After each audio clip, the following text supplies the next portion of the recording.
Chosen one, listen closely. Heaven has stopped time just for this moment. You stand among the ruins of what once was, your heart bruised, your hope trembling.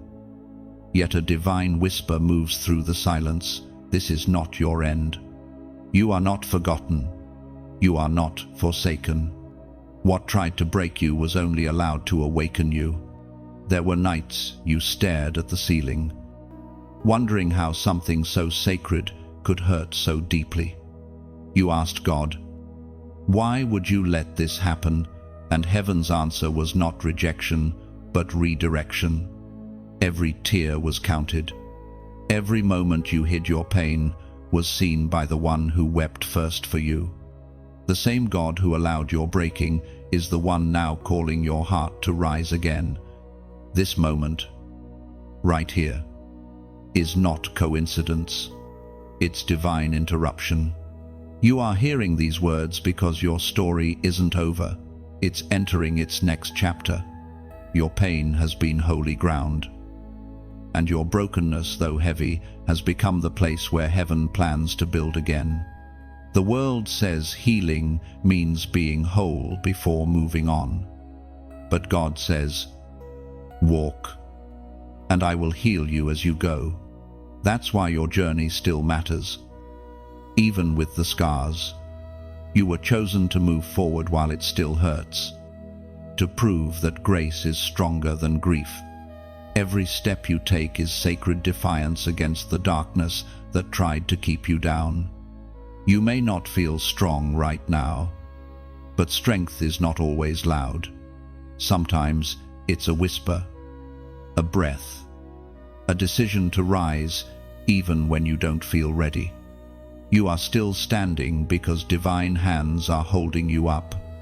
Hear this clearly. Chosen one, your pain was not punishment. It was preparation. What left you was never meant to stay. God didn't take it away to break you. He took it to make space for what is better. You are stepping into a version of yourself that pain refined, not destroyed. The tears that once blinded you are washing your vision clear for what's coming next. So breathe. Heaven is nearer than your sorrow. Every scar is a sentence in your redemption story. God is not finished writing. The same voice that called Lazarus out of the tomb is now calling you out of despair. And as heaven reminds us through the words of Christ himself, Scripture says in the Gospel of John, chapter 14, verse 27, "Peace I leave with you, my peace I give you. Do not let your hearts be troubled." Let that peace wrap around your wounded heart right now. You don't have to understand everything, you just have to trust that his peace is real, even in the middle of pain. When the world tells you to rush the healing, heaven whispers, "Be still." There is strength in stillness. There is power in letting God rebuild you quietly, without needing everyone to see. Sometimes the deepest restoration happens in silence, when no one is clapping, when no one is watching. You are not falling behind, you are being renewed from within. Every breath you take under his presence is progress, even when you can't see it. You will soon look back and realize that this valley was sacred ground. What felt like punishment was actually preservation. God shielded you from people and places that could not handle your destiny. The rejection that tore your heart open became the womb where purpose was born. Heaven is not ashamed of your scars. They are evidence that you survived the very thing meant to destroy you. Your story is turning from sorrow into strength, from grief into glory. And, beloved, do not despise the slow days. Every sunrise is proof that mercy has renewed you again.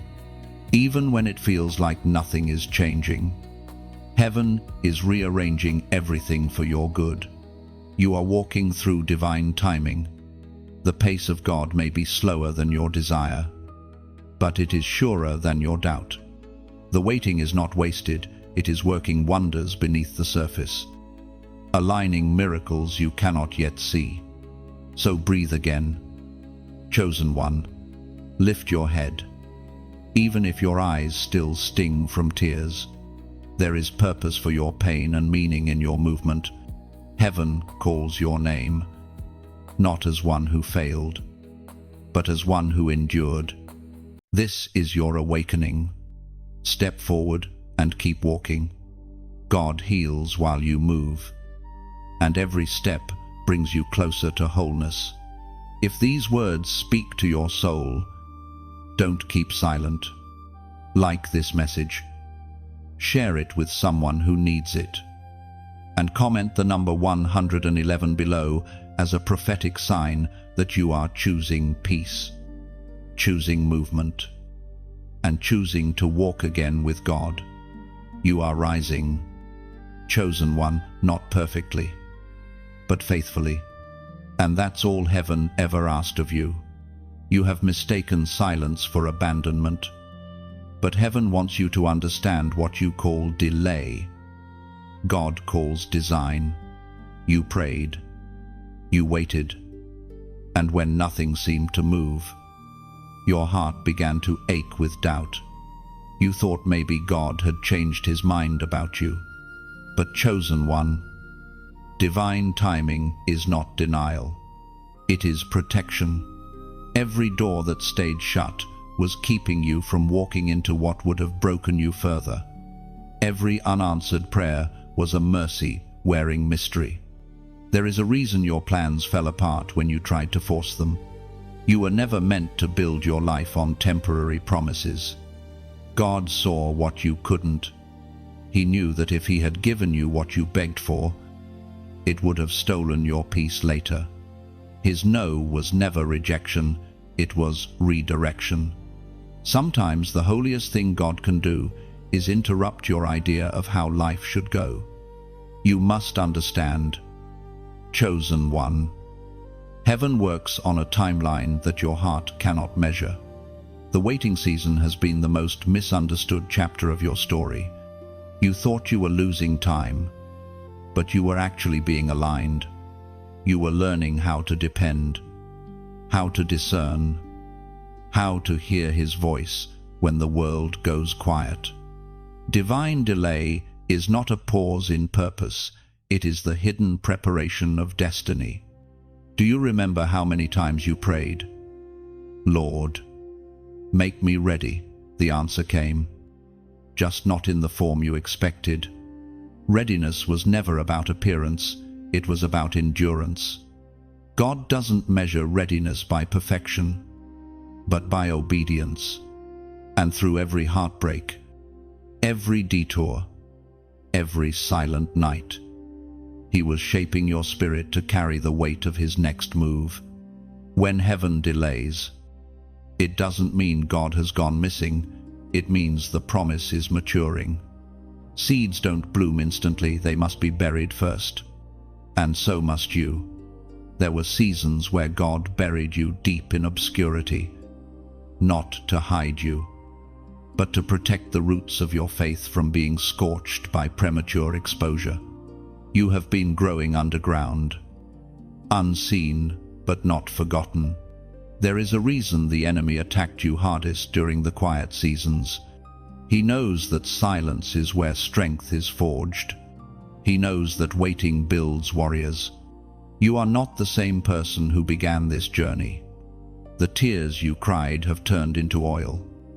The pain you carried has turned into power. God has been teaching you how to hold peace even when promises are postponed. Every delay is divine calibration. The path you walk is not random, it's ordered. Every step has been numbered. Every detour has purpose. You wanted to arrive quickly, but heaven is more concerned with who you become on the way than where you end up. The delay has been your classroom, and pain has been your teacher. What feels like a waiting room is really a birthing room. Heaven is forming something new inside of you. When you finally see what God was doing behind the scenes, You will thank him for every unanswered prayer. You will realize that his silence was not absence, it was strategy. Heaven was never late. It was building something eternal while you were counting days. Listen closely. Chosen one, your waiting is not wasted. Your steps are still holy, even when they feel slow. What God started in you will not be left unfinished. You are still in his plan, still in his hands, still under his protection. The delay is the cocoon before the wings, the quiet before the calling, the preparation before the promise. And heaven confirms this through the wisdom of the ancient text. According to what is revealed in the book of Proverbs, chapter 3, verse 5, trust in the Lord with all your heart and lean not on your own understanding. This is your invitation to surrender the timeline. Stop trying to rush what God is still refining. Trust that the same God who delayed the answer is the same God who will deliver it at the perfect moment. He hasn't changed his mind about you. He's simply preparing a promise that won't crumble when you receive it.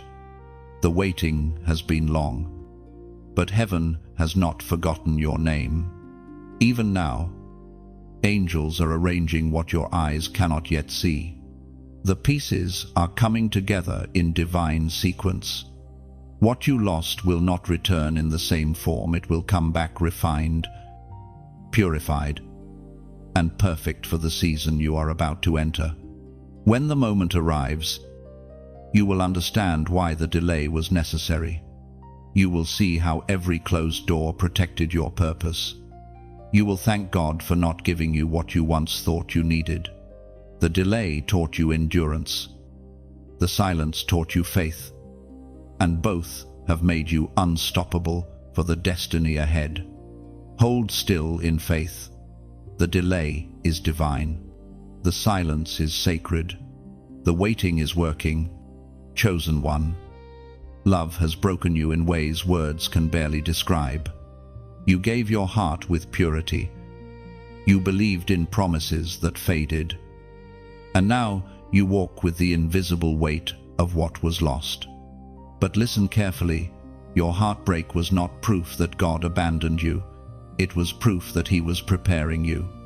Sometimes, love must shatter the vessel so heaven can rebuild it stronger, purer, and capable of carrying divine love instead of fragile attachment. You see, the human heart is sacred ground, and when it breaks, something holy happens. The pieces of you that scattered were not wasted. They are being rearranged by the hand of God into a new design. Every tear you cried became water for new growth. Every sigh that rose from your chest was a prayer. Even when you didn't have the strength to speak, heaven heard you. Heaven collected every fragment. It's hard to understand this kind of mercy. How can the same God who allowed the breaking also promise healing? Yet, that is the paradox of divine love. He breaks what cannot hold glory to make room for what can. The heartbreak was never meant to punish you, it was meant to purify you. It stripped away what was shallow and exposed what was eternal. What broke your heart is what is now training your spirit to love without fear, to give without losing yourself, and to trust God above all. You once thought love meant holding on at any cost, but heaven is teaching you a higher truth. Love that costs your peace is not holy love. Love that silences your soul is not divine. Sometimes God must allow what you cling to fall apart because you were never meant to worship what was meant to walk beside you. The person who left was not your source. They were a mirror reflecting your need for God. Every heartbreak is a spiritual classroom. The lesson is never about what left, it's about what remains. You learned how strong your heart truly is. You learned that pain can coexist with purpose. And in those long, tear-stained nights. God was near, not distant, but quietly present, whispering, "You are still mine." You may think your heart is too damaged to love again, but heaven disagrees. The same heart that broke is the same heart that will one day overflow with joy. You were not disqualified by heartbreak, you were deepened by it. The fire that went through you refined your capacity to feel, to understand, to carry compassion. Your heart is not weaker, it's wiser. You now love with eyes open, with grace that doesn't depend on being loved back.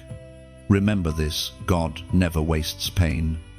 The heartbreak you survived will become the oil of healing for someone else. There will be a day when you meet another broken soul, and your words will carry power because you've walked through the valley yourself. That's how redemption works. Your scar becomes someone else's hope. As heaven reminds us through the words of the Apostle, we find in the book of Philippians, chapter 4, verse 13, "I can do all things through Christ who gives me strength." You can love again. You can move forward without bitterness. You can rebuild even when you thought the pieces were beyond repair.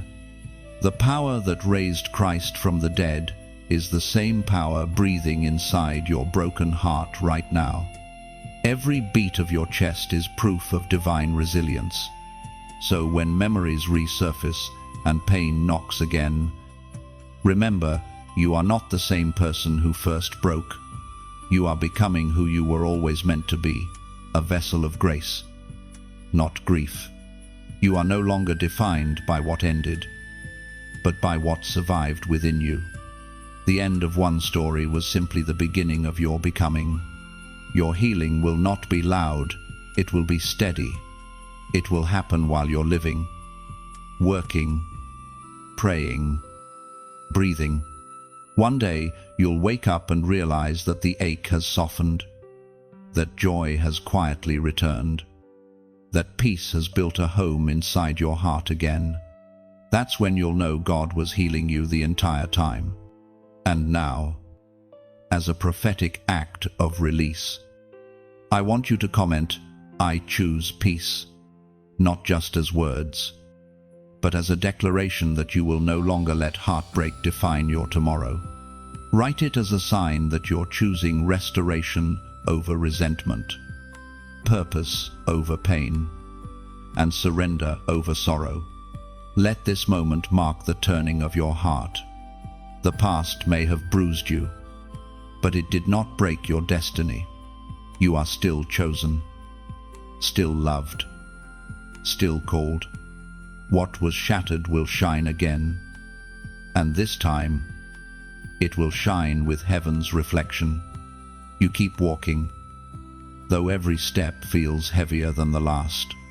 The wilderness stretches before you, lonely, silent, endless, and yet something deep inside refuses to stop. Chosen one. That is faith in motion. That is love surviving without visible evidence. You are not wandering without purpose. You are walking through a divine process that heaven has personally designed for your transformation. The wilderness is not punishment, it is preparation. When everything familiar is stripped away, when you can no longer depend on people, patterns, or comfort, you discover the core of who you are. In the wilderness, all illusions die, and only what is real remains. You see, God brings his chosen ones into seasons of emptiness not to destroy them, but to teach them to hear his voice more clearly. It's easy to believe when everything works. It's easy to trust when prayers are answered instantly. But faith is forged when God seems silent, when the way ahead is dim, when every step feels like walking through fog. That's when heaven watches to see if you will keep moving. Every step in the wilderness is an act of worship. Every tear that falls along the path is an offering of trust. In your wilderness, you've probably wondered, why would God lead me here? The truth is, He brought you here because this is where distractions die and devotion deepens. The wilderness reveals what you truly believe. It strips away the noise so you can finally hear the whisper of your destiny. It is not comfortable, but it is crucial. You may feel lost, but you are being led. Even when you cannot trace His hand, you can trust His heart. God never leaves His chosen ones to wander aimlessly. There is a divine rhythm to every detour, a purpose to every pause. Each step you take through this barren place is shaping you into someone stronger, wiser, and freer than you were before. The wilderness is also where God speaks most intimately. Think of Moses, who met the fire of God not in the palace but in the desert. Think of Elijah, who found the whisper of heaven not in the storm but in the stillness. God uses the dry places to draw His chosen ones closer. The silence that once terrified you will become your sanctuary. The place that once symbolized loss will become the ground of revelation. Do not curse the dryness. It is where your roots go deep. When everything external fades, the eternal within you awakens. You are learning to live on the word that proceeds from His mouth, not the applause of men or the comfort of certainty. You are being trained to rely not on what you see, but on what you know, on the quiet conviction that God is still working even when the evidence is invisible. In this wilderness season, you are also being detoxed from dependence on feelings. God is teaching you that faith is not an emotion, it's a decision.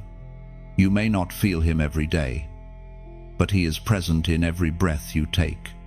The same Spirit that led Jesus into the wilderness now leads you not to punish, but to empower. When you emerge from this, you will not just have survived, you will have been strengthened.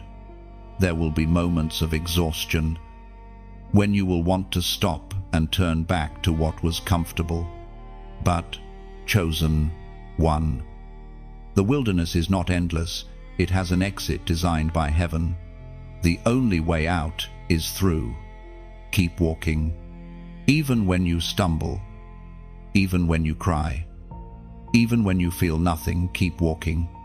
The desert is temporary, but what it builds in you is eternal. And while you walk, heaven is providing. Just as manna fell for Israel day by day, grace is falling for you moment by moment. You don't see tomorrow's provision today because God wants you to learn daily dependence. He wants you to wake up every morning knowing that He is still faithful, still present, still enough. Your wilderness is holy ground. Every footstep you take is a declaration that you trust His promise more than your pain. There will come a day when you'll look back and realize that this lonely road was actually the path to your purpose. You'll see that the wilderness didn't waste you, it refined you. Heaven reminds you of this sacred truth through the words of Scripture.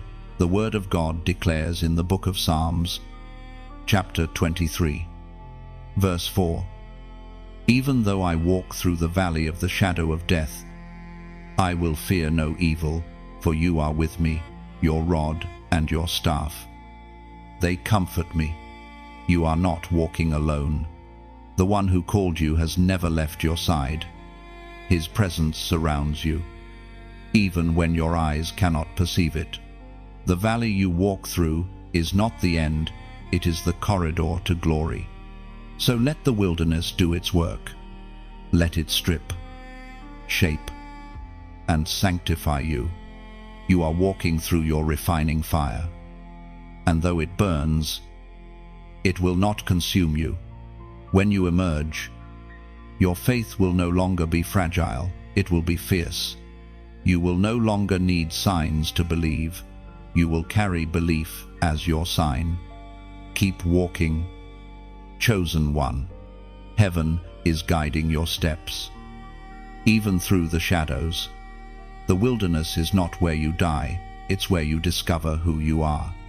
There comes a time when heaven goes silent, not because God has left, but because He is teaching you to listen differently. Chosen one. You've been walking, praying, crying, waiting, and still. It seems like heaven gives no answer. You wonder, where is He now? But in this divine silence, God is not distant. He is working in dimensions you cannot yet see. Think of a seed buried deep in the soil. It hears no applause. It sees no sunlight. Yet beneath the darkness, its transformation is taking place. Roots are forming. Strength is gathering. And what seems still is actually sacred movement. That's you right now. You are the seed in the soil of God's silence. And heaven is preparing your bloom. The silence between miracles is not a void, it is a womb.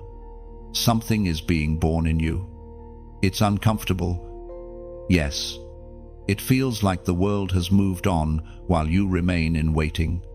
But trust this, the longer the silence, the deeper the growth. God is developing the capacity of your spirit to carry the blessing He has promised.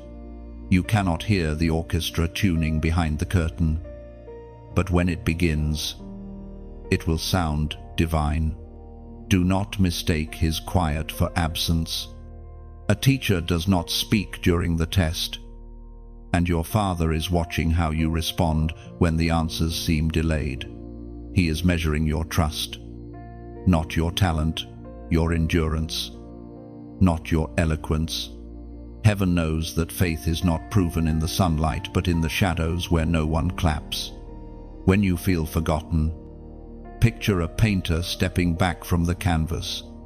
The artist isn't absent, he's seeing the bigger picture. The silence is simply his pause before a new stroke of brilliance. If you could see what heaven sees, you'd understand why the waiting was necessary. Some promises are like fruit, they ripen only in stillness. You might ask, but how do I hold on when I hear nothing? The answer is simple but not easy. You keep showing up. You keep walking. You keep trusting. You keep doing what He told you last until He speaks again. Faith is built not on constant confirmation, but on consistent obedience. Your faith doesn't die in the silence. It grows roots there. Remember, the God who is silent now is the same God who once whispered peace into your storms. The same one who guided your steps before will do it again. His silence is not a punishment, it's a sacred strategy. He's allowing the noise to fade so that His whisper becomes unmistakable. As the prophet wrote in the scroll of Habakkuk, chapter 2, verse 3, "For the vision is yet for an appointed time, though it tarry. Wait for it, because it will surely come. It will not delay." That verse is not just poetry, it is prophecy. What God promised is still on its way.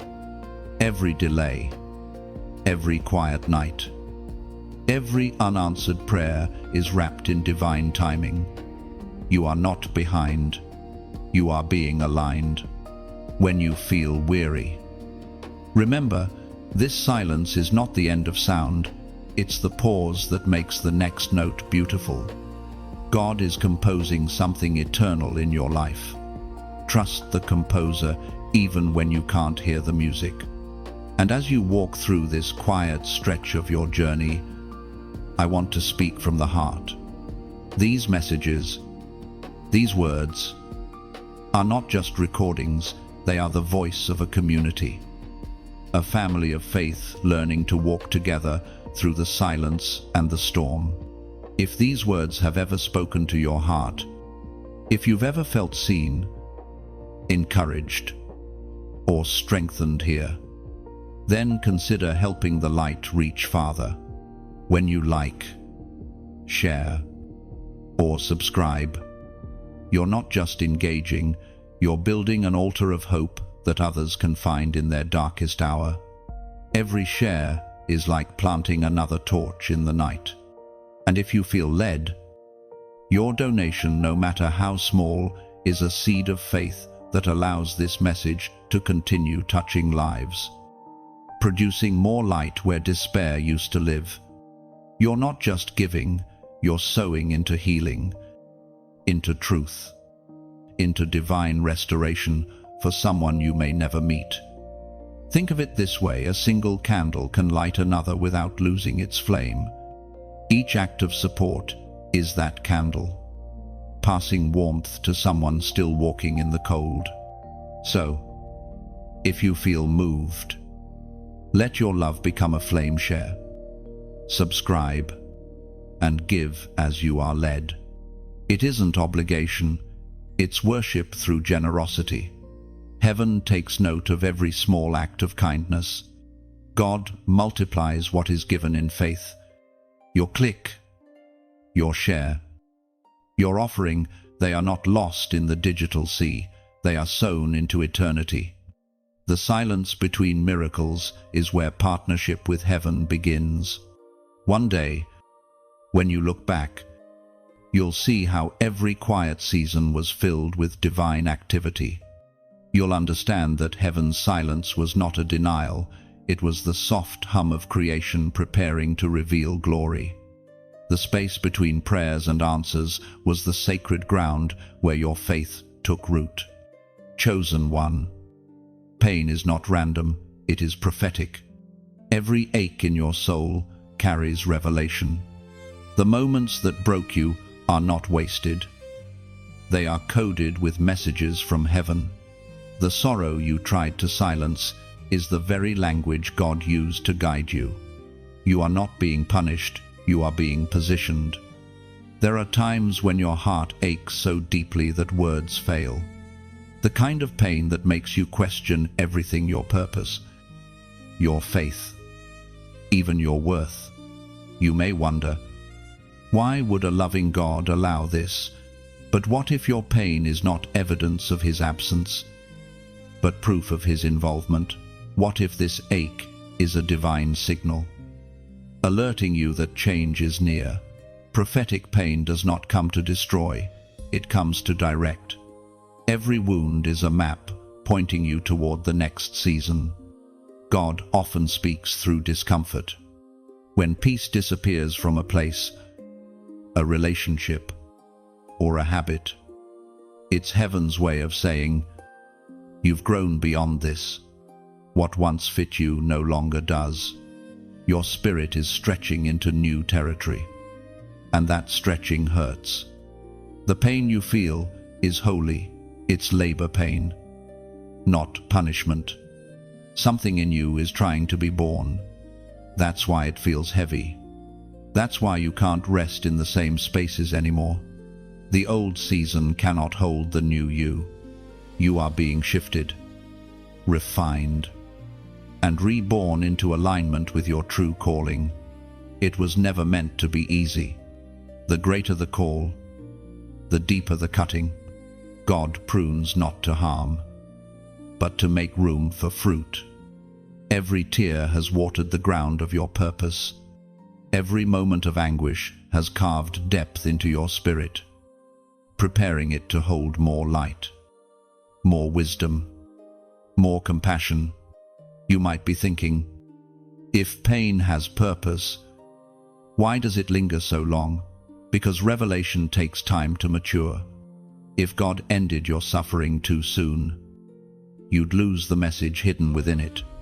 So, He allows you to feel, to wrestle, to weep until your spirit learns to discern the meaning behind the ache. Prophetic pain is heaven's way of awakening the parts of you that have fallen asleep. It's how God gets your attention when comfort has made you numb. You're not cursed for feeling deeply. You're blessed with sensitivity that others may never understand. That is why you sense shifts before they happen. Why your heart breaks before new seasons begin. You are tuned to the frequency of divine transition. Remember, Jesus himself wept before performing miracles. He felt the weight of pain before revealing the power of resurrection. Your tears are sacred. They are the price of carrying revelation. Every time you cry, you echo the compassion of Christ, who felt deeply and still moved forward faithfully. The Spirit spoke through the prophet Jeremiah. Chapter 31, verse 13, I will turn their mourning into gladness. I will give them comfort and joy instead of sorrow. This is heaven's promise to you. Chosen one.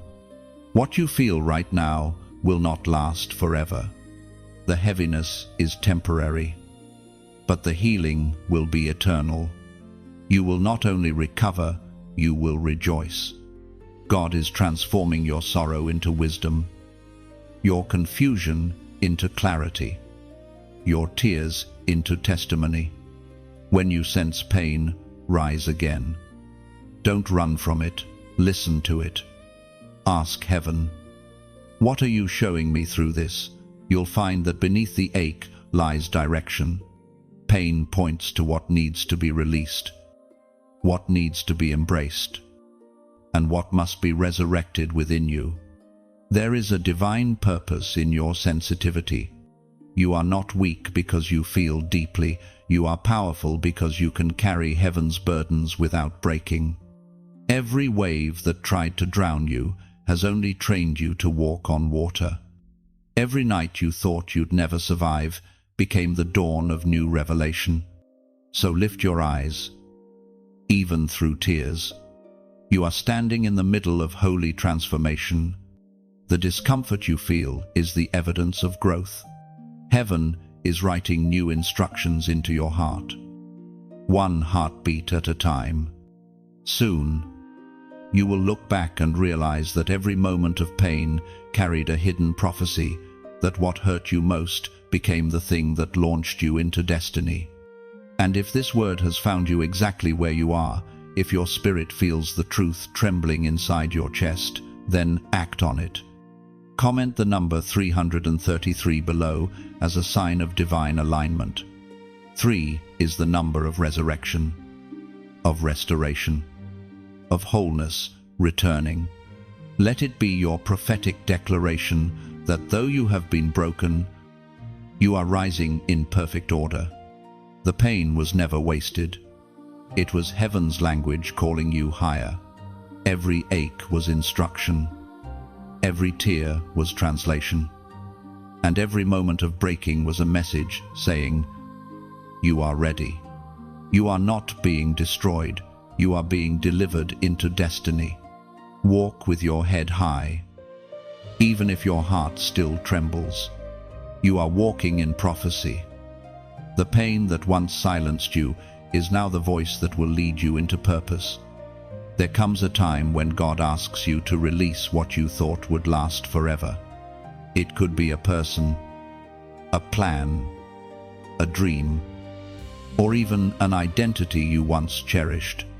The pain of letting go feels unbearable. You hold on to memories like lifelines, trying to keep what's already been carried away by divine hands. But hear this, chosen one, what God removes, He never intends to waste. You may think that what left was the best you'd ever have, but heaven knows otherwise.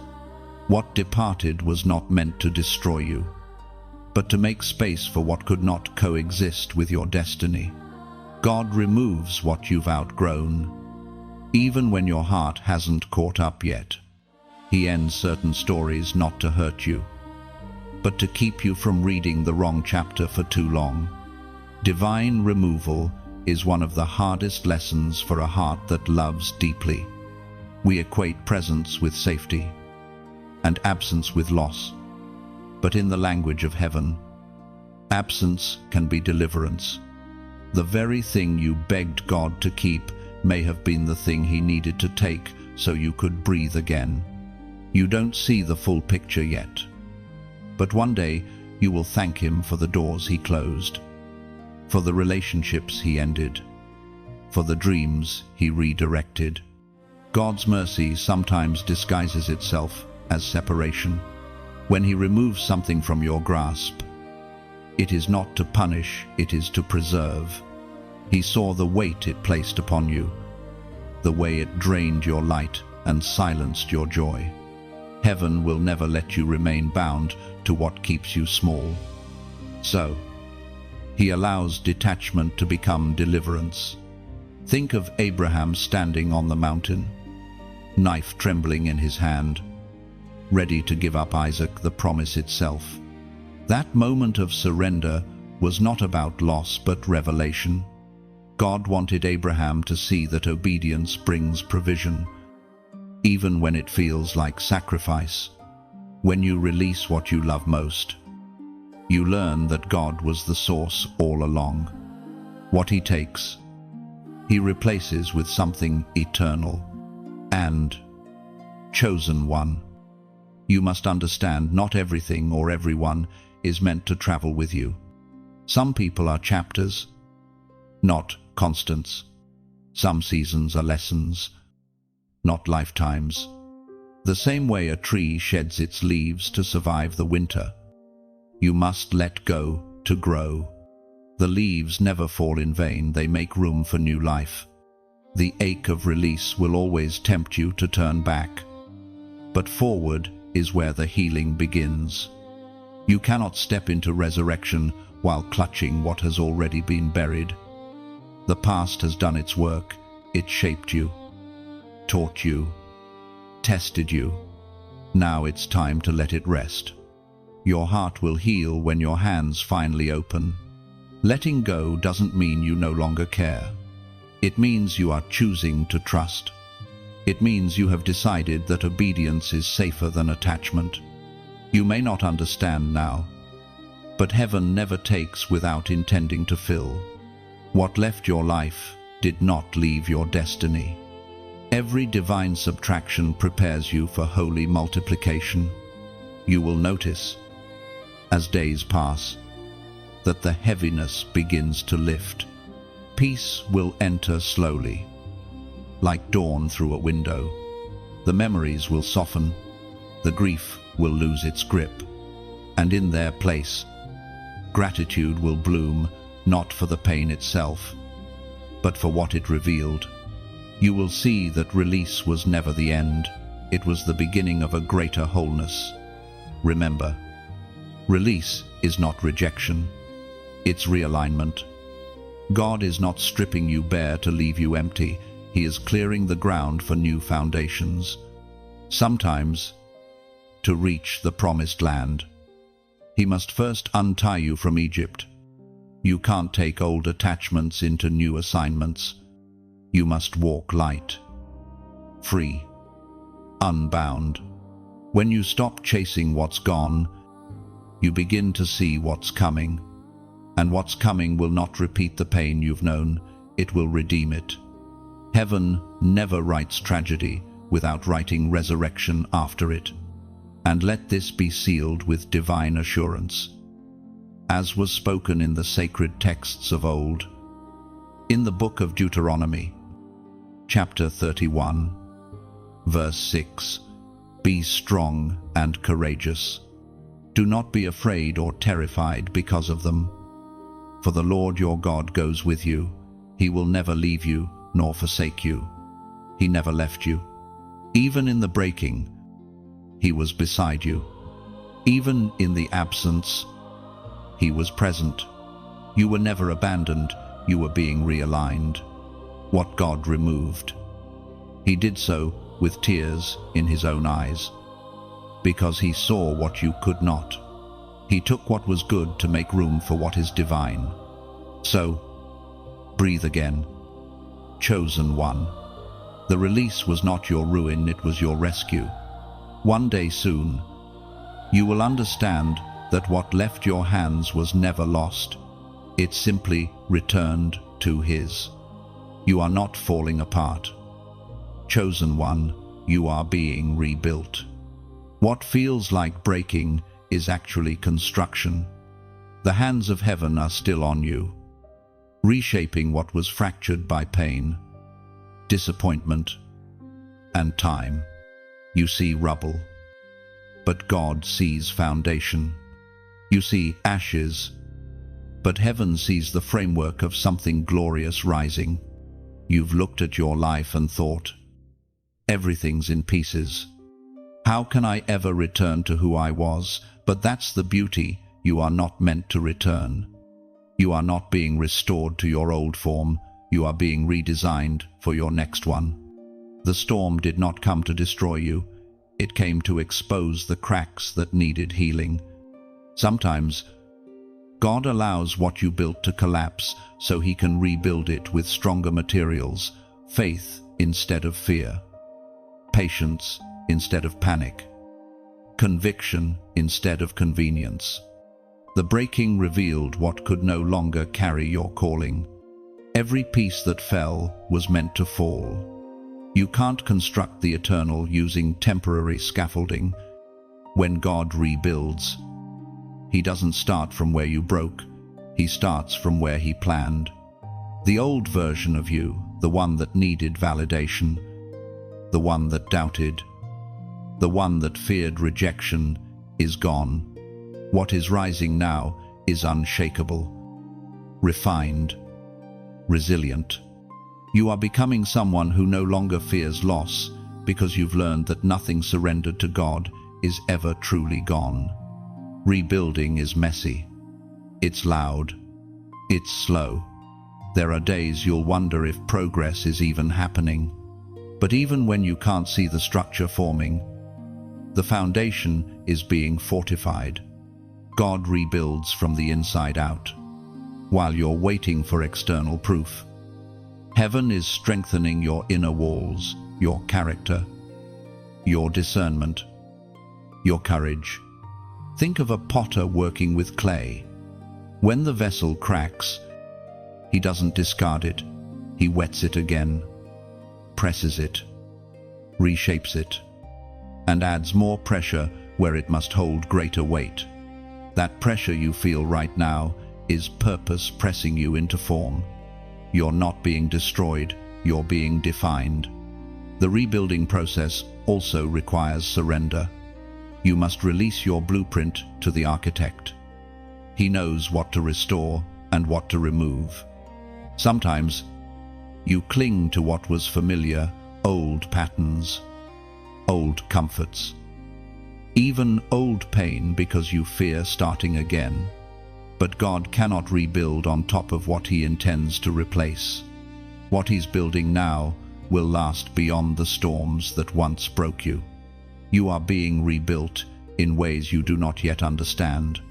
The very experiences that wounded you are now your spiritual bricks. The very pain that crushed you has become your cement.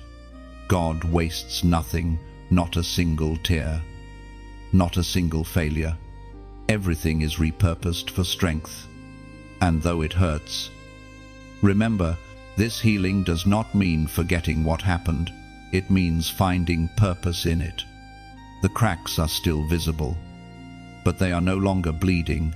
They are glowing with the gold of grace. You are becoming like those ancient vessels, repaired with gold, so that every fracture shines brighter than before. Your scars have become sacred art. When you look at your reflection and see the remnants of what was, don't mourn the old structure. That version of you could not have carried what's coming. This new version, the one God is molding in quiet places, will walk in peace that no storm can steal.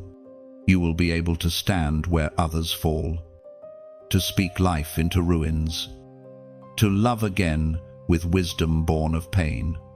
You might not notice it, but others already do. They see the resilience in your eyes, the calm in your presence. They see how you've learned to smile without pretending, how your hope feels heavier now, more grounded, more real. That is what divine rebuilding looks like, beauty rising through brokenness. As heaven reminds you through the sacred text, the Apostle reminds us in his letter to the Corinthians, the second book, chapter 5, verse 17, "Therefore, if anyone is in Christ, he is a new creation. The old has gone, the new has come." This is not metaphor, it's manifestation. You are the living evidence of divine renewal. The ruins are not your home, they are your testimony. Every step you take now echoes with the truth that you survived. And more than that, you're thriving in transformation. Rebuilding takes time, but it also takes trust. Trust the process that feels slow. Trust the silence that feels empty. Trust the architect who holds the blueprint you cannot see. One day, the structure will be finished, and you will stand within the walls of your new self, realizing that the breaking was never a curse, it was the beginning of your becoming. So, stand tall amid the dust. You are not broken beyond repair. You are being remade by divine design. And what God rebuilds, no storm can shatter again. There is power in your story. Chosen one, more than you realize.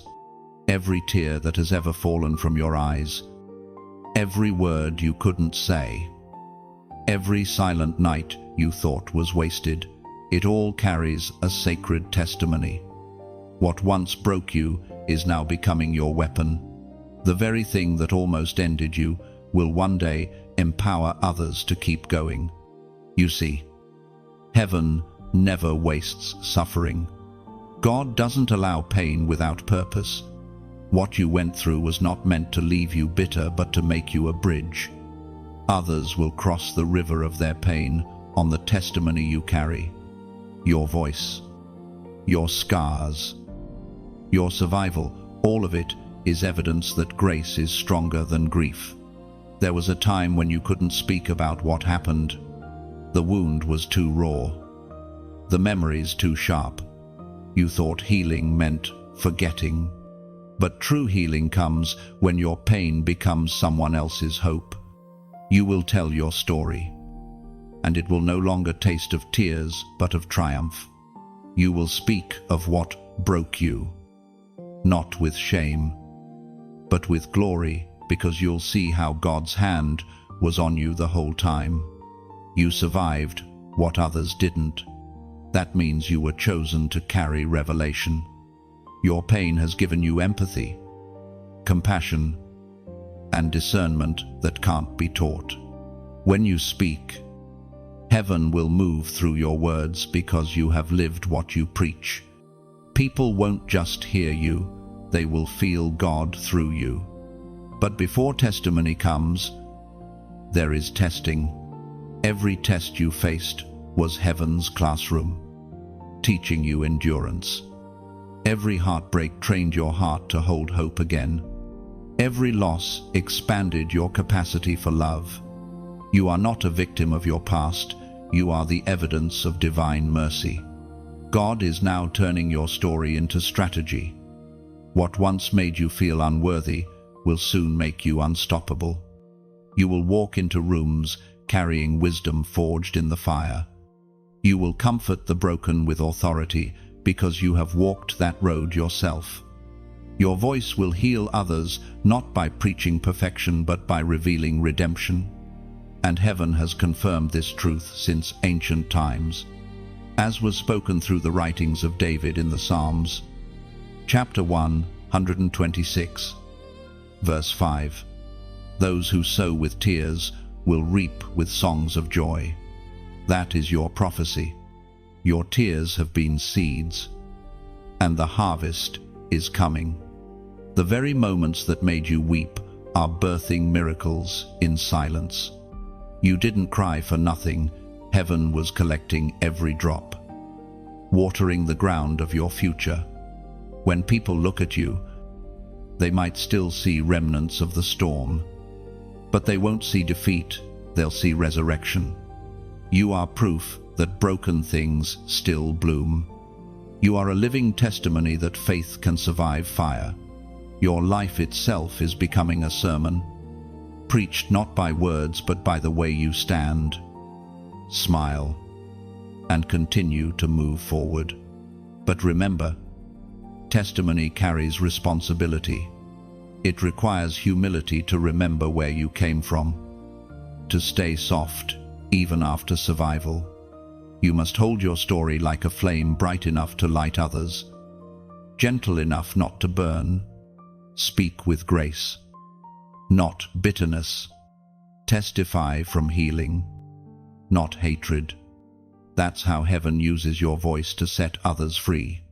There will come a day when someone will sit across from you, broken and hopeless, and you will recognize the same pain in their eyes that once lived in yours. In that moment, your heart will know why you had to go through it.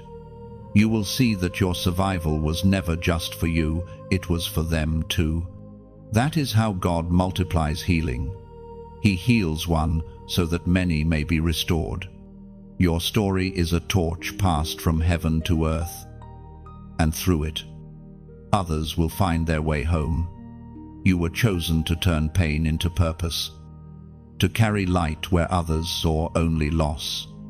And if this word resonates within your spirit, if you feel that divine stirring inside, that recognition that your story is not over, then let this be your moment of agreement. Comment, "I rise again." Say it as a declaration, not of pride, but of promise. Write it to remind your soul that you are no longer buried in what broke you. You are the bloom rising through the ashes. When you type those words, see it as prophecy over your life. Each letter is a seed planted in faith, a signal to heaven that you're stepping into the next chapter, not as the wounded one, but as the healed one, the chosen one, the walking testimony of God's restoration. You were never meant to remain in the valley of what hurt you. You were meant to climb out and call others higher. Your tears became rivers, your pain became power, and your scars became scripture. Tell your story, chosen one, because in your voice, someone else will find their freedom. There are seasons when heaven hides you not to punish, but to protect. You feel unseen, overlooked, forgotten by the world, and yet it is in that hiddenness where God trains his greatest warriors. You are not being buried, you are being planted. The soil around you is not your grave, it's your foundation. Chosen one, this is your hidden training ground. The silence, the stillness, the waiting, it's not wasted time, it's holy preparation. Heaven has drawn a curtain around you because what is being formed within you cannot be rushed. A masterpiece is not made in public view. Diamonds are formed in darkness. Roots grow underground, and stars are born in the quiet of space. So do not mistake invisibility for insignificance. You are learning lessons that the spotlight could never teach. You are learning how to be faithful when no one claps, how to serve when no one notices, how to believe when no one understands. Hidden seasons refine your motives, sharpen your discernment, and purify your heart. They strip away performance and reveal genuine devotion. You may wonder why others seem to be moving ahead while you are still waiting, but what God is doing in you will outlast what happens quickly for others. He is not withholding success, he is constructing strength. Every hidden day is a divine investment. Every unseen prayer, a seed in the soil of destiny. The public harvest is always preceded by private obedience. Remember the story of David, anointed in secret, yet sent back to tend sheep before he faced Goliath. He faced lions and bears where no one watched. Heaven trains heroes in obscurity. What you learn in secret will sustain you in seasons of visibility. The anointing you carry was never meant to be built on applause. It was designed to withstand isolation. This season of hiddenness is sacred. Heaven is shaping your voice, your vision, and your values. You are being taught the rhythm of heaven, how to move when God says move, and how to be still when He says stay. You are being prepared to handle the weight of influence without losing your humility. The world sees delay, but heaven sees development. The voice of God thundered in the book of Exodus, chapter 14, verse 14. The Lord will fight for you. You need only to be still. Stillness is not weakness. It is trust in motion. God is fighting battles you can't see, arranging alignments you don't yet understand. The quietness you're walking through is not emptiness, it's divine strategy. You are being positioned for impact. And as you walk through this unseen chapter, know this: you are not alone in your hiddenness. There are others, souls across the earth, who are being shaped in the same silence. Together, we are a generation in training, being prepared for a greater unveiling. That is why what we build here matters. These words, these moments, this space, it's more than content. It's communion. It's a digital sanctuary where hearts meet heaven through truth and hope. When you like, when you share, when you subscribe, you are helping the message travel beyond walls, into homes, into hearts that have forgotten how to believe again. Every like is a whisper of agreement. Every share is a ripple of light sent into the darkness. Every subscription is a brick in the unseen temple of hope we are building together. And if your spirit feels moved, if you've found strength in these words and want to see them reach the weary, the forgotten, the searching, then consider sowing into this work. Donations are not just transactions, they are seeds of faith. When you give, you are not funding a voice, you are fueling a mission. You are sending encouragement where despair once ruled, planting hope where fear has taken root. Each seed you sow returns multiplied, not just in your life, but in the lives touched by this message. You are helping build something eternal, an altar of restoration in a digital wilderness. Think of this as a candlelit table in a vast night. Every act of support adds another flame. Together, we become a constellation of light, guiding others through their own hidden seasons. When you give, you are saying, "Yes, Lord, keep the fire burning." Heaven sees every act of generosity, every small seed of kindness. It does not go unnoticed. You are not just part of an audience, you are part of a movement of chosen ones rising from the quiet places, carrying the same light that once found them. So, walk through your hidden season with confidence. Let stillness be your sanctuary, not your prison. Let patience be your praise. You are being prepared, not forgotten. The world may not see you yet, but heaven does, and when the appointed time comes, the same hand that hid you will reveal you, and you will shine, not for your glory, but for His. There are few things as difficult as waiting when your heart is ready to move. You've prayed, prepared, and pressed forward, but the door still hasn't opened. Every delay feels like denial. Every silent day feels like eternity. But, chosen one, what feels like waiting is actually weaving God, intertwining your steps with His divine timing. You are not standing still, you are being synchronized. Patience is not the absence of movement, it is movement in slow motion. It's the quiet obedience that keeps walking even when nothing seems to change. Waiting is not wasted. It is the sacred interval where heaven refines your endurance, tests your motives, and teaches your soul to trust without evidence. There is a reason why the waiting feels so heavy. You live in a world obsessed with instant gratification, where everything demands immediacy. But the kingdom of heaven operates on incubation. God plants promises like seeds, and then he hides them beneath the soil of time. Growth is slow, silent, and unseen, but it is sure. Every promise carries a process. You cannot rush divine timing. To do so would be like picking fruit before it ripens. It may look ready, but it's not sweet yet. The weight you feel is not punishment, it's preparation. God is stretching your capacity to hold what he's promised. If he gave it too soon, it might crush you instead of crown you.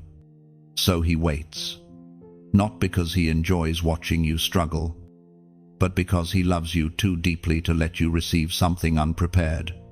He knows what your heart can handle. He knows when your character will match your calling. The waiting season is not heaven's delay.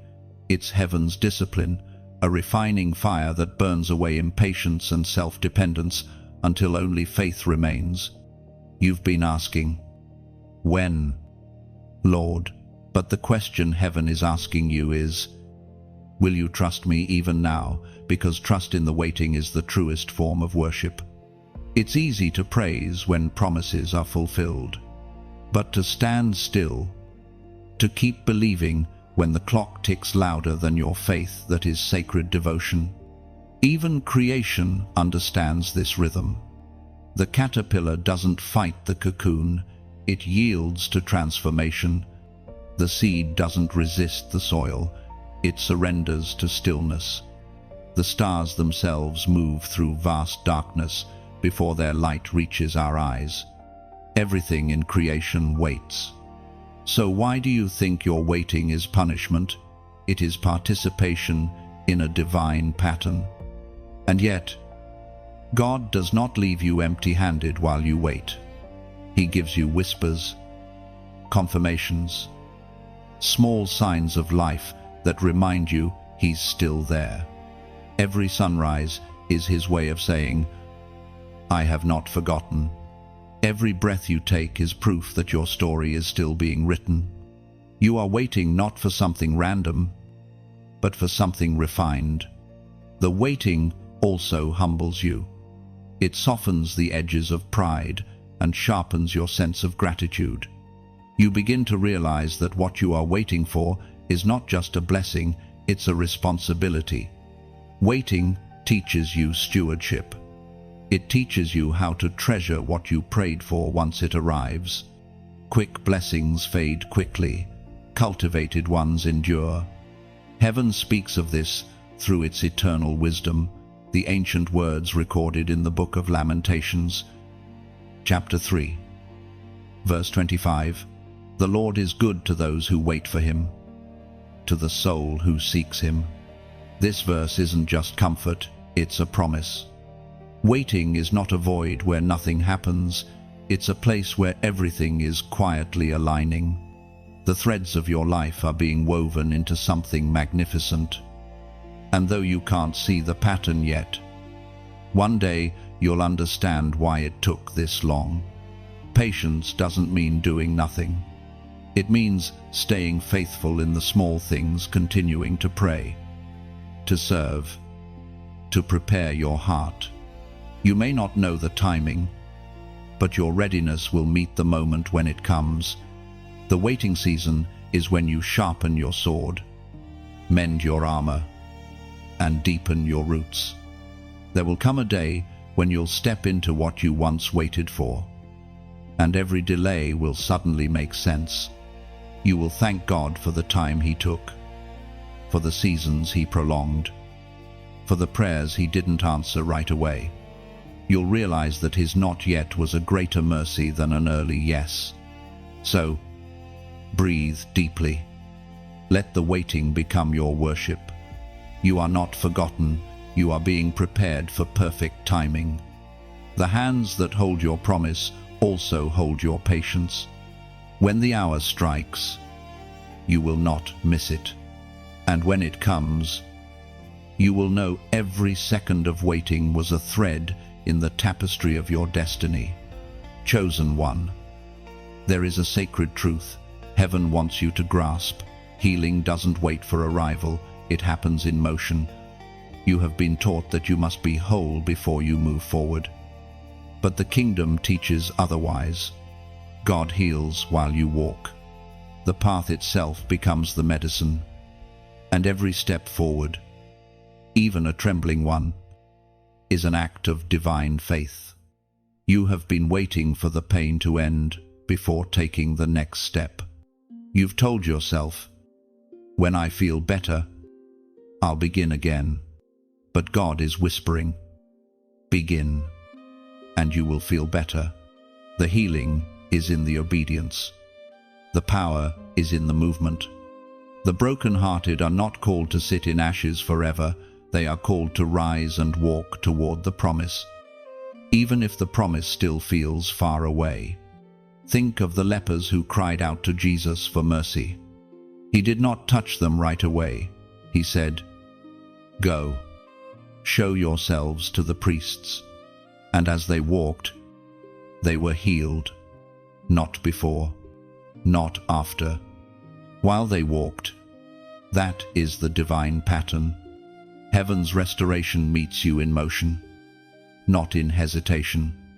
You may not see it yet, but every time you choose to move forward instead of surrendering to despair, you are declaring war on darkness. Every breath, every prayer, every morning you get out of bed when grief tells you to stay down, that's victory. The enemy does not fear your perfection, he fears your persistence. Your healing is not a destination. Chosen one, it's a journey of unfolding grace. Some days will be drenched in light, others shadowed by memory. But both are part of your mending. God does not rush the process because he wants your healing to be permanent. Instant fixes rarely change hearts. Daily walking refines souls. The road may be long, but every step carries purpose. You will start to notice the change subtly. The tears will come less frequently. The pain that once roared will become a whisper. The wound will close, not because time healed it, but because truth did. Each scar will become a scripture written on your skin, telling the story of survival and strength. You are not walking away from your past, you are walking into your promise. It is written in the Gospel of Luke, chapter 17, verse 14.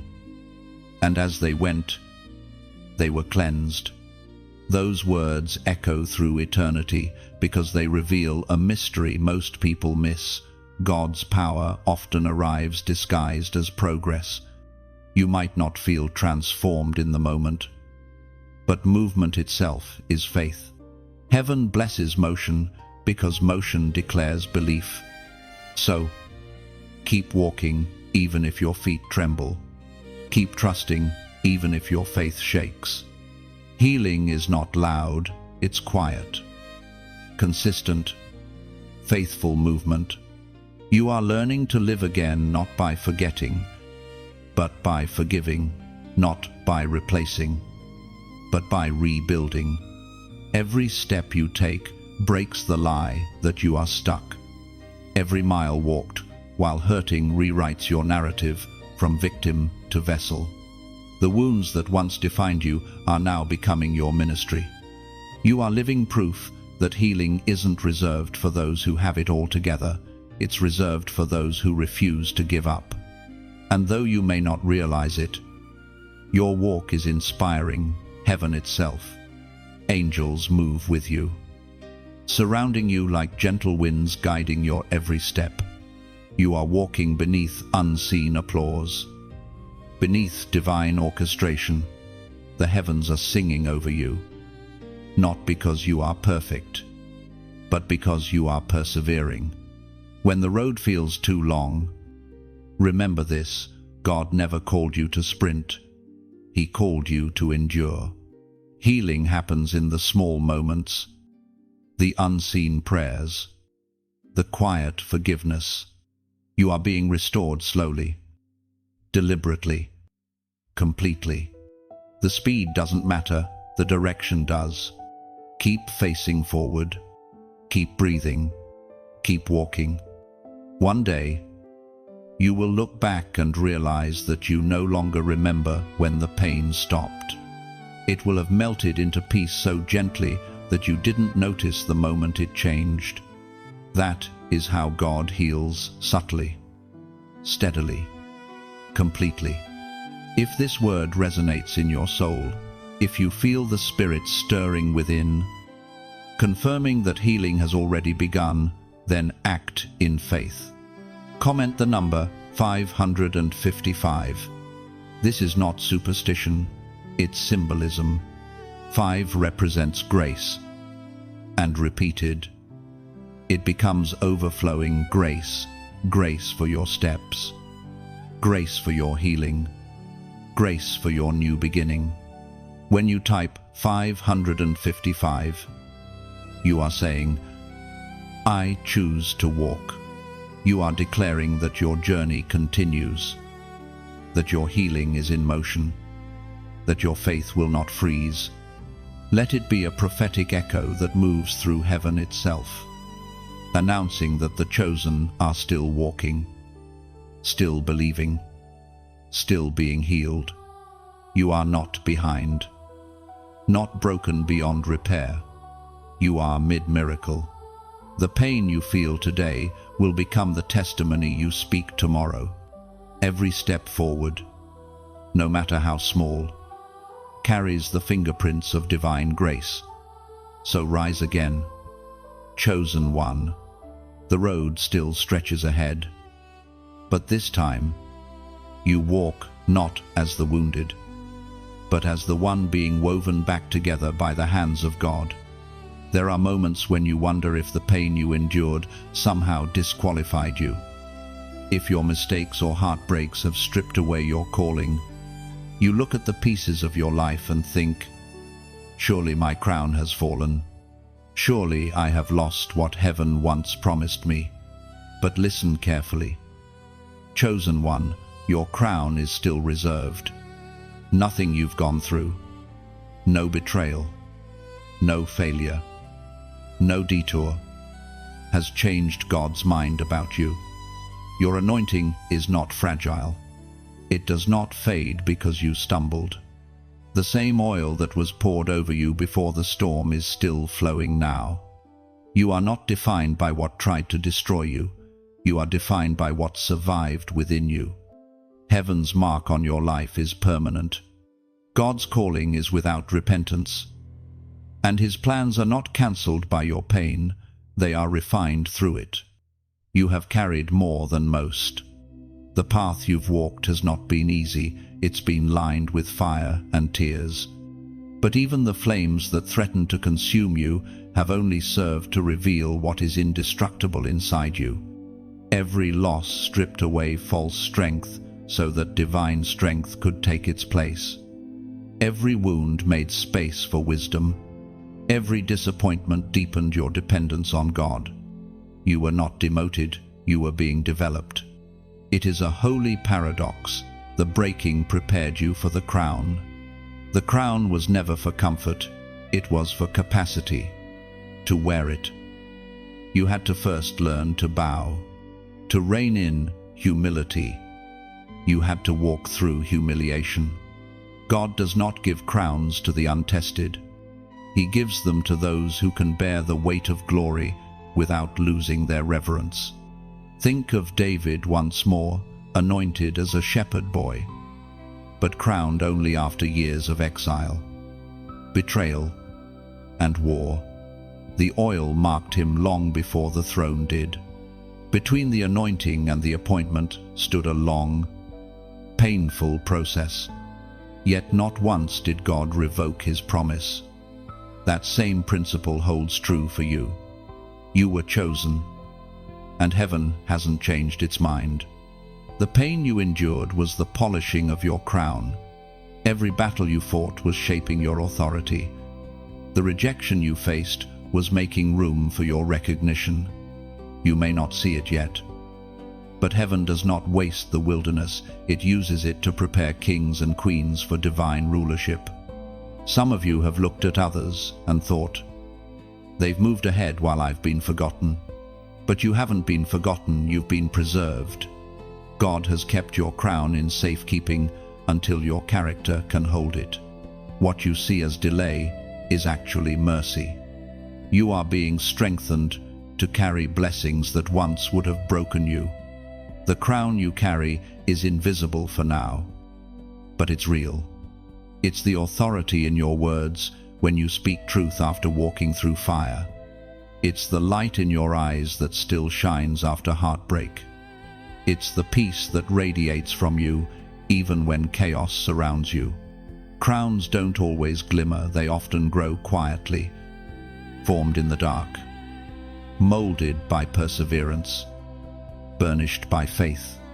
And heaven itself testifies to this truth, as Jesus himself declared in the Gospel of John, chapter 10, verse 10, "I have come that they may have life, and have it more abundantly." Abundance isn't only wealth or success, it's fullness of spirit, wholeness of purpose, and divine overflow that comes from walking through lack without losing faith. You are being positioned for abundance, not of possessions, but of peace. The crown is not just for display, it's authority to serve, to heal, to uplift others from the same places you once fell. Your journey was never about survival alone, it was about sovereignty. You are learning to reign not over people, but over your emotions, your reactions, your fears. True authority begins within. When you can speak to your own storm and say, "Peace, be still," you are already walking in kingship. The crown also carries weight. It is not made of gold alone, but of gratitude. It rests on those who remember the pit they were pulled from, who never forget that grace was the true scepter that lifted them. To wear your crown well, you must keep your heart low before the one who gave it. Pride forfeits the crown faster than failure ever could. And so, chosen one, as you rise from your ashes, know this, your crown has been waiting for you. Heaven never discarded it. It only delayed its unveiling until you were ready. You are not behind, you are right on time. The same hands that molded your trials are the ones placing glory upon your head. When others see you, they may not understand how you still shine after everything you've been through. They may not grasp the quiet authority you carry. But you know, you remember the nights of breaking, the days of silence, the moments when you almost gave up. That is where your crown was forged. One day soon, your life will echo a silent testimony, not of perfection, but of perseverance. You will walk with a steady light, not because you escaped the storm, but because you learned to stand within it. And every time you lift your head, heaven will whisper, "There it is, the crown never left." Your crown was not stolen. It was secured. It still bears your name, written by the same hand that wrote your purpose. Walk forward, chosen one, not as one who lost glory, but as one who finally understands its weight. Forgiveness is not an emotion, it is an act of courage. And, for the chosen ones, it is often the hardest command to obey. You have been wounded deeply. Words have pierced you like arrows. Betrayal has bruised your soul. You carry the memory of moments that still sting when silence falls. You've told yourself you've moved on, but somewhere within, there's still a heaviness that lingers. That heaviness is the unfinished work of forgiveness. Forgiveness does not mean pretending it never happened. It does not mean allowing the same people to wound you again. True forgiveness is a decision to release yourself from the prison of resentment. It is choosing peace over proof, freedom over fairness. When you forgive, you are not excusing what they did, you are releasing what it did to you. There are chains that cannot be seen but can be felt, the invisible cords that tie you to pain, offense, or injustice. Every time you replay the betrayal, you tighten those cords. Every time you curse what was done to you, the past reclaims its power. Forgiveness is the cutting of those cords. The moment you say, "You no longer control my peace," it is spiritual surgery, painful, but necessary for healing. Some wounds go so deep that forgiveness feels impossible. You think, "How can I forgive what broke me?" But heaven never asks you to do it alone. Forgiveness is not a human act, it's divine strength flowing through human weakness. You don't forgive because you're strong enough. You forgive because you're surrendered enough. Grace gives you what your heart can't. Forgiveness is not a single act, it's a process. You may have to forgive the same person more than once. Not because you failed, but because healing takes time. Each time you choose release, the weight grows lighter, and your spirit becomes freer. Even if the memory returns, the bitterness doesn't have to. There's also forgiveness that must be extended inward to yourself. You've blamed yourself for decisions made in desperation, for things you didn't know then but have learned now. You've held yourself to a standard that even heaven doesn't hold against you. But how can you walk freely into new seasons if you are still punishing yourself for old ones? God has already forgiven what you're still mourning. His mercy covered your mistakes before you even recognized them. It's time to let grace do what guilt never could, to cleanse, to renew, to restore. Self-forgiveness is not self-indulgence. It is alignment with truth. When you accept that you are forgiven, you stop living as a prisoner of your past and start living as a steward of your redemption. Sometimes, forgiveness must also be given to God, not because He was wrong, but because your heart misunderstood. There were seasons when you cried out, and heaven seemed silent. You thought He had turned His face away. But later you learned that silence was strategy, that unanswered prayers were divine protection. The anger you felt was born of pain, not rebellion. God is not offended by it. He understands it. To forgive God means to release your need to understand everything. It's letting go of the demand for explanation and choosing trust instead. As the ancient text declares, we are reminded through the writings of David in the Psalms. Chapter 103, verse 12. As far as the east is from the west, so far has He removed our transgressions from us. That verse is not just poetry, it's perspective. Heaven has already released you. Now heaven asks you to release others. Forgiveness is not about keeping score, it's about keeping peace. Every time you choose to forgive, you reclaim a piece of your power. Every act of forgiveness is a spiritual declaration that you are no longer defined by what was done to you, but by what God is doing through you. Forgiveness does not make you weak, it makes you unstoppable, because nothing binds a soul tighter than bitterness, and nothing frees it faster than grace.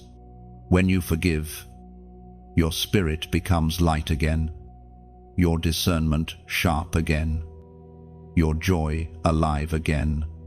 You step out of the shadow of the past and into the sunlight of divine freedom. This is how heaven renews its chosen, through mercy. The same mercy that forgave you empowers you to forgive others. Forgiveness is the echo of God's own heart within yours. When you choose it, you align yourself with His rhythm. You become a vessel through which His grace flows freely. It won't always feel easy. There will be days when old pain resurfaces, when the memory feels raw again. But each time, remind yourself, I am not going back to bondage. I am walking in freedom. The act of forgiveness is not the erasure of memory, it is the redemption of meaning. The wound no longer bleeds, it breathes. It no longer speaks of pain, but of power. And in that release, you will discover something profound, peace that surpasses understanding. The same peace that Christ carried while being wounded by the world now rests upon you. That peace becomes your crown, your armor, your light. It guards your heart so that nothing broken can break you again. So breathe deeply. Chosen one, the world may never apologize. The person may never understand. The situation may never be reversed, but your soul can still be free. Forgive because freedom is holy. Forgive because grace is greater. Forgive because God did it first. And He did it for you. Fire has always been a paradox. It burns and it builds. It destroys and it refines. And, chosen one, right now, you are walking through fire. But this fire is not meant to consume you. It's meant to reveal you. Something ancient and divine is stirring within your ashes. You are not being punished, you are being purified. You are the ember that refuses to die out. This fire is sacred. It burns away everything that cannot continue with you: fear, doubt, bitterness, the weight of what used to be. You are not losing yourself, you are shedding what no longer fits. Just as gold must endure the furnace to reveal its purity, you too are being refined for greater glory. The pain you feel is proof that heaven still sees potential in you. God only refines what He intends to use. There is a holy beauty in the flames. If you look closely, you will see light dancing where you thought only ruin existed. The fire is shaping your faith, forging your endurance, and preparing you for elevation. When the blaze dies down, you will not emerge empty, you will emerge luminous. The ashes beneath your feet will become the soil for something eternal to grow. The prophet Elijah spoke as recorded in the first book of Kings, chapter 18, verse 38. Then the fire of the Lord fell and consumed the offering. Wood, stones, and dust, licking up the water. That same fire, divine, precise, purposeful, is moving through your life now. It is not random. It is holy alignment. Heaven is purging what no longer belongs so that your heart can hold the fullness of what's next. You are not burning down, you are burning bright. You may feel tired, even weary of transformation. You've walked through storms, climbed mountains, endured silence, and now stand in the fire. But this, chosen one, is the final purification before promise. The flames you face are heaven's forge, each spark a hammer shaping you into a vessel of light. God is crafting your endurance, not for survival, but for leadership. You are being prepared to guide others who will one day walk through their own fire. Imagine the phoenix, that mythical bird of flame. It is not destroyed by burning, it is reborn through it. The fire that ends one life begins another. That's what's happening to you.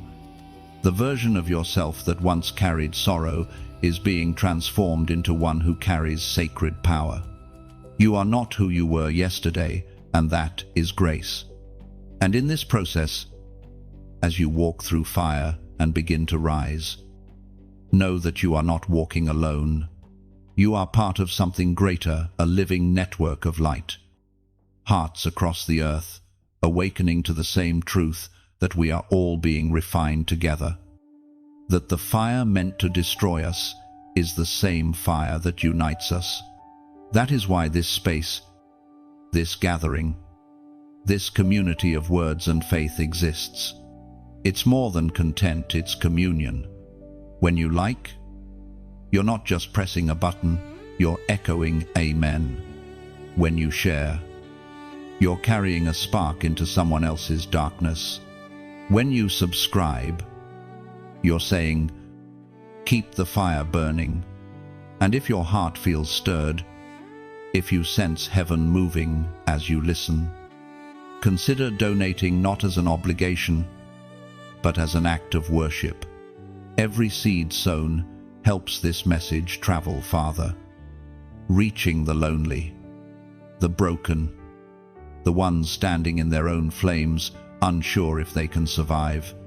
Your giving becomes a torch extended, lighting paths for others. You are not funding a page, you are fueling a purpose. This is how revival spreads, one heart ignited by another. When you engage, you help create a chain of light that wraps around the world. Together, we become a field of burning lamps, each one shining in defiance of darkness. Every act of support, every simple yes, becomes part of heaven's restoration story written across humanity. And if these words have kindled something inside you, let your response be an offering. Engage not out of obligation, but out of overflow. Like this message, if it has touched your spirit, share it so that someone who feels forgotten might find their fire again. Leave your reflection in the comments. Your testimony might be the spark someone else needs. Each interaction, each gesture of generosity, is like a drop of oil poured into the lamp of this mission. And as long as there is oil, the flame will not go out. Together, we are building something eternal, not with bricks or money, but with faith, love, and unity. When the fire settles, you will see that it was never your enemy. It was your transformation. You will stand, not in smoke, but in light, stronger, purer, and radiant with divine purpose. The fire that tried to end you has crowned you instead. The unknown has always frightened humanity. We crave certainty, patterns, and maps that make sense of the journey. Yet, for the chosen ones, God rarely gives maps, He gives movement. You are not called to understand every step. You are called to trust the one who orders them. Walking with God through the unknown is not about direction, it's about dependence. You have been trained by the world to believe that faith means clarity. But heaven teaches otherwise. Faith does not demand to see, it decides to follow. There will be nights when you cannot trace His hand, but you must still believe His heart. Every detour has meaning, even when the meaning is hidden. The path ahead is not a mystery to God, it's a masterpiece still being revealed to you. When Abraham left his homeland, he did not know where he was going.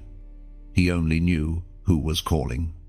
That is what true faith looks like, stepping into darkness with the confidence that God Himself is the light under your feet.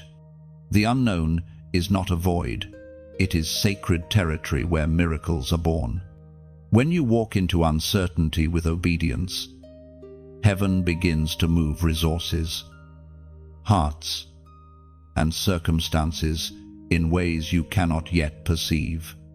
Fear will try to convince you that uncertainty is danger. It will whisper, "You're lost. You're unprepared. You're alone." But faith will answer softly, "You are guided."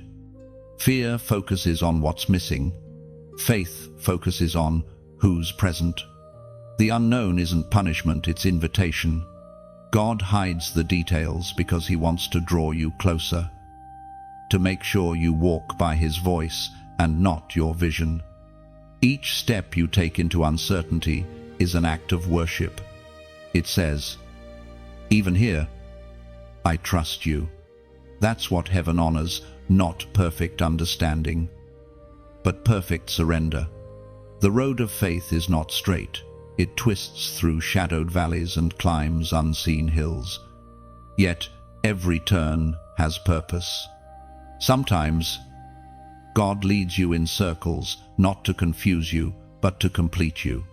Every round teaches something the last one didn't: patience, humility, endurance. The unknown is where your spirit learns intimacy. In familiarity, you rely on memory. In uncertainty, you rely on presence.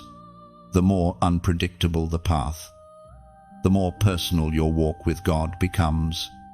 You begin to recognize his whisper in the wind, his rhythm in your heartbeat, his fingerprints in the smallest coincidences. What once felt like confusion becomes communion. There's a subtle power in walking with God through the dark. You stop demanding explanations and start practicing expectation. You realize that not knowing is not failure, it's faith in process. You stop asking, "When will I arrive?" and start saying, "I'm already walking with him. That's enough."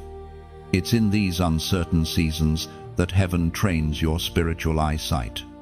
The same shadows that once frightened you now teach you depth. You start to see how every delay held a lesson. Every no protected a yes. Every closed door redirected your destiny. You begin to discern patterns in the chaos, the invisible hand that has been guiding you all along. And when doubt creeps in, remember this. As was written in the second book of Corinthians, chapter 5, verse 7, "For we walk by faith, not by sight." Those words are not meant for comfort alone. They are a compass. They remind you that the unseen is more real than what your eyes can perceive.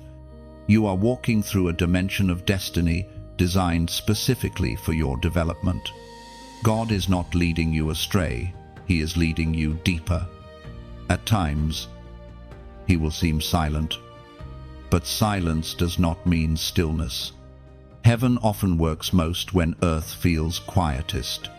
The answers you seek are forming in places you cannot reach yet.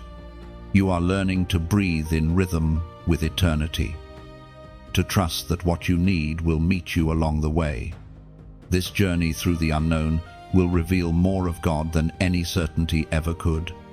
Certainty makes you confident in plans. Mystery makes you dependent on presence. You will find that the unknown is not empty. It's full of divine possibilities, waiting for your faith to unlock them. So, keep walking. Even when you can't see the next step, the path will appear under your feet as you move. Every time you choose trust over fear, light follows. You are not lost. You are being led. The unknown is not a threat. It's a threshold. Step through it with reverence, knowing that on the other side lies everything heaven promised you. There comes a quiet moment after the storm, when the air feels different, cleaner, lighter, holy. The dust begins to settle, and you realize that you are still standing. You look around and recognize the landscape of your life changed. Yes, but alive. That's when the truth finally reaches your heart. God has been healing you the entire time. What once broke you has now built you. What once scarred you has now shaped you. Behold, chosen one, you are becoming whole. Wholeness does not mean the past disappears. It means the past no longer defines you. You carry memories, but they no longer bleed. You remember pain, but it no longer poisons. Healing has made peace with your history. What once echoed as loss now whispers as wisdom. Every season of sorrow was a sacred classroom. Every heartbreak was heaven's chisel shaping the architecture of your soul. There was a time you walked bent beneath the weight of grief. But now you stand taller, not because the weight is gone, but because your spirit has grown strong enough to bear it with grace. You have been refined through the fire, and what remains is the purest version of yourself. No bitterness, no fear. Just light woven through the cracks like gold through pottery. Wholeness is quiet. It doesn't arrive with trumpets or applause. It slips in gently, like dawn after a long night. One day you wake up and realize the ache in your chest has softened. You can think of what hurt you and feel gratitude instead of grief. That's the evidence of divine craftsmanship, healing so complete that you can smile again without pretending. You are now living proof that broken things can be blessed things. Your scars have become sacred reminders of what was overcome, not what was lost. You have learned that strength doesn't mean never breaking, it means refusing to stay shattered. The road that once led you through darkness has become a path others will follow toward light. And the voice of heaven still speaks through ancient words. It was proclaimed in the second letter to Timothy, chapter 4, verse 7, I have fought the good fight. I have finished the race. I have kept the faith. You have done the same. You fought through despair when quitting seemed easier. You finished seasons that felt endless. You kept your faith when silence tried to steal it. That is wholeness, not perfection, but perseverance crowned with peace. Look at yourself now. The same hands that once trembled in prayer now lift in praise. The same heart that once cracked beneath the pressure now beats with renewed rhythm. You are no longer the person who entered the valley, you are the one who walked out carrying light. The broken heart that once wept is now a vessel of healing for others. The wounds that once made you question God now help you understand His heart. This is what becoming whole feels like. It's not loud, it's steady. It's the laughter that returns unexpectedly. It's the peace that doesn't leave. Even when challenges come again, it's the gentle knowing that everything, even the painful parts, served a divine purpose. Your soul has been rewritten by grace. And now, chosen one, heaven hands you something new, restoration. You are stepping into the fullness of what you were always meant to be. The same world that saw you break will soon witness your rise. But this time, you will not run from your past, you will walk beside it, knowing that even the shadows serve the light. The journey ahead will still hold storms, but you will not face them the same way. You've learned the rhythm of resilience, the melody of mercy. You know now that peace is not found in perfect circumstances, but in perfect trust. You have walked with God long enough to know that even in the unknown, His presence never leaves. Wholeness gives you new sight. You see through compassion, love through wisdom, and move through peace. You carry the calm of one who has seen the worst and discovered that God was still there. That's what true healing is. It's finding Him in every fragment and realizing that He was the glue all along. And now, as you walk forward, you carry the quiet majesty of those who have been remade. You are no longer striving to prove yourself. You are simply shining as yourself. The crown that once felt too heavy now rests easily because humility supports it. The light within you no longer flickers, it burns steadily, illuminating not only your path, but the paths of others. You have become a living testimony of what divine restoration looks like. You are the evidence that grace wins, that time heals, that love never fails. The road that once tore you apart has become your sanctuary. You walk it now, not as a victim of pain, but as a vessel of promise. You are proof that broken hearts do not stay broken, they become whole, holy, and radiant. So, breathe deeply. Chosen one, the long night has ended. The morning has come. You are healed while walking, restored while rising, crowned while moving forward. The same road that broke you has now become the road that crowns you. You were never forsaken, you were being formed. Behold, you are becoming whole. Chosen one. If these words have found a home in your heart, if somewhere along this journey you felt heaven breathing through the sentences, then know this was never coincidence. You were meant to be here, to read these lines, to remember who you are. You have walked through fire, through silence, through heartbreak, and through holy restoration. And now you stand here, radiant, ready, renewed.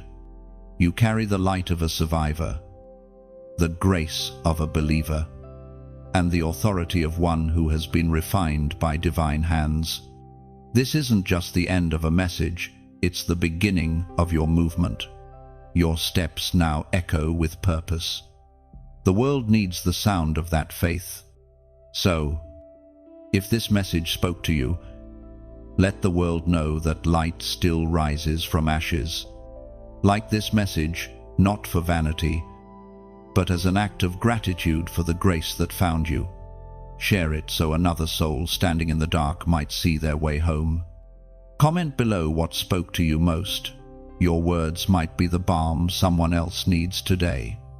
And if your spirit hungers for more of these divine reminders, subscribe, stay connected.